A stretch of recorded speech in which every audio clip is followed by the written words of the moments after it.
Gold, trusted gold buyers. మీరు తాకట్టు పెట్టిన బంగారాన్ని విడిపించి ఈ రోజు ఉన్న మార్కెట్ ధరకు కొనబడను.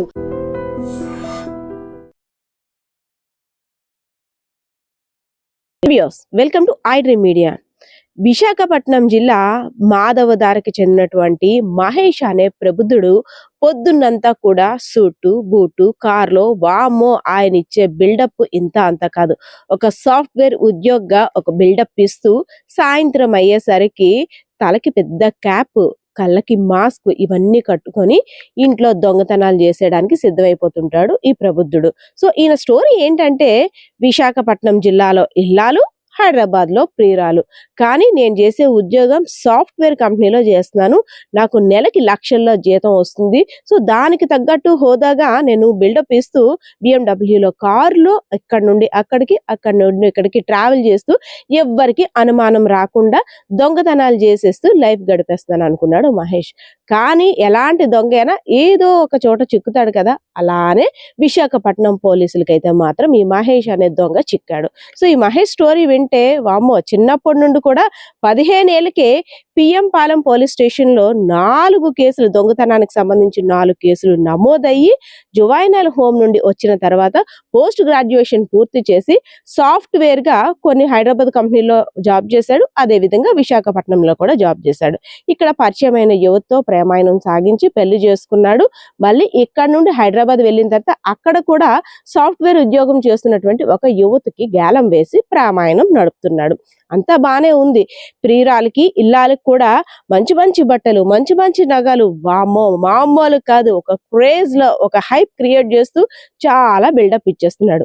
కానీ ఎక్కడా కూడా ఏ కోసాను కూడా అనుమానం రాకుండా సాఫ్ట్వేర్ ఇంజనీర్ గానే ఆ వృత్తిలోనే కొనసాగుతున్నాను, సో నేను ఇక్కడ చేస్తున్నాను అక్కడ చేస్తున్నాను అంటూ ఎవ్వరికి అనుమానం రాకుండా అంతా ప్లాన్డ్ గా వెళ్తుంది.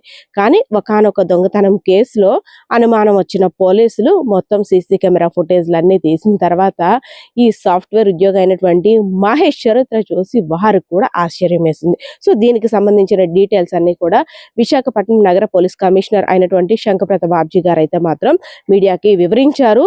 ఆ వివరించిన తర్వాత ఎవరైతే నిందితుడు ఉన్నాడో మహేష్ నుండి దాదాపు 699 గ్రాముల బంగారం, అదే విధంగా 3 కేజీల వెండి, దాదాపు 50,000 రూపాయల వరకు బంగారాన్ని కూడా, దాదాపు 50,000 రూపాయల వరకు నగదును కూడా రిసీవ్ చేసుకున్నారు.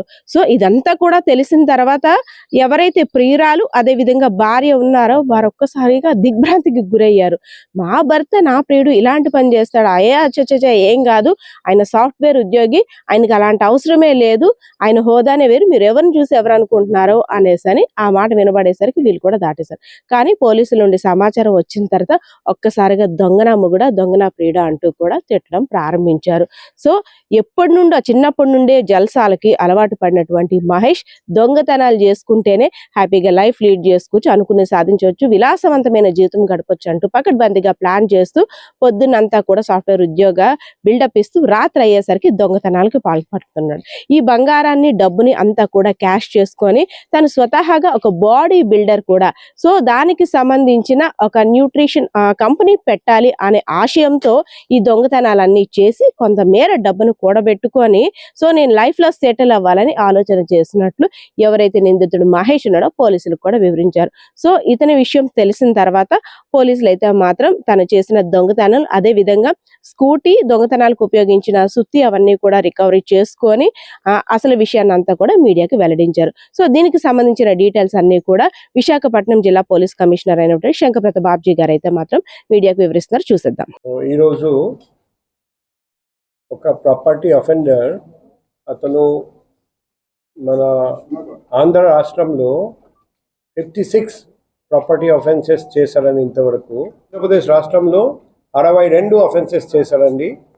అందులో మన వైజాగ్ సిటీలో 26 అండి ప్రాపర్టీ అఫెన్సెస్. అచ్చి మహేష్ రెడ్డి అలియాస్ సన్నీ అతన్ని పట్టుకొని రావడం జరిగింది. ఈ CCTV ఫుటేజ్ చూడండి. ఫేస్ జస్ట్ 2 కళ్ళు తప్ప ఏమీ కనపడకుండా అన్ని ప్రికాషన్స్ తీసుకుంటూ అఫెన్స్ చేస్తున్నారండి. డాక్యుమెంట్స్ అన్నీ దొరికింది. అతను హైడౌట్లో మనం డిటెక్ట్ చేసాము. ఇంకా చాలా కేసులు ఆయన చేశారండి, మొత్తం 26 కేసెస్. ప్రస్తుతానికి మనం ఈ కేసులో అతన్ని రిమాండ్ పంపిస్తున్నాం. ఓకే, మార్కెట్ వాల్యూ చూస్తే ఇది వచ్చేసి మనం చెప్పిన వాల్యూ, కానీ ఈరోజు చూస్తే 1.09 crore మార్కెట్ వాల్యూ. ఇది కాకుండా ఒక BMW కార్ అతను కొన్నారు, ఈ అన్ని స్టోలెన్ ప్రాపర్టీ అమ్మేసి, అది కూడా మేము సీజ్ చేసాము. తర్వాత ఒక 2-wheeler స్కూటీ నంబర్ ప్లేట్ లేకుండా, అది కూడా దొంగతనం కోసం యూజ్ చేశాడు, అది కూడా మేము సీజ్ చేసాము. సో ఇంకా కొంత రికవరీ చేయాల్సి ఉంది.